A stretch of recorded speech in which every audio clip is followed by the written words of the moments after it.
C'est l'histoire du village de Taïsti, au Niger, victime du réchauffement climatique et qui se bat pour avoir accès à l'eau. L'absence d'eau pousse de ce fait les enfants du village à abandonner l'école et les adultes à quitter leur famille chaque année pour aller chercher au-delà de leur contrée les ressources nécessaires à leur survie. C'est à travers la projection de ce film de Aïssa Maïga dénommé Marcher sur l'eau que le groupe scolaire Les Sekoa, dans le cadre de ses activités périscolaires, veut inculquer à ses élèves les valeurs morales et humaines.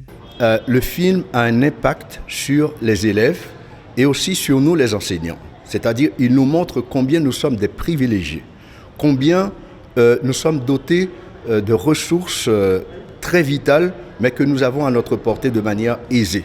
Mis à part les valeurs morales inculquées par le film, la promotrice, à travers le directeur de l'établissement, attend des élèves un autre regard sur la société et un changement de comportement. Ça peut éveiller chez nous, chez nos élèves, chez les adultes aussi qui font partie du personnel, ça doit éveiller notre conscience dans le fait de ne pas gaspiller l'eau, de ne pas la considérer comme un bien acquis, parce que l'eau, justement, c'est une ressource naturelle qui s'épuise, surtout des sociétés rurales, alors que nous avons des enfants qui viennent de familles plus ou moins aisées, qui ne connaissent que le monde urbain.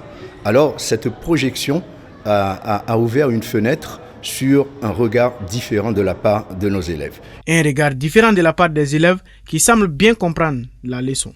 Oui, j'ai aimé le film. Et le film m'a appris que le gaspillage de l'eau, c'était pas bien. Je vois de l'eau qui est propre et je me rends compte qu'il y a des gens qui n'ont pas d'eau tout le temps.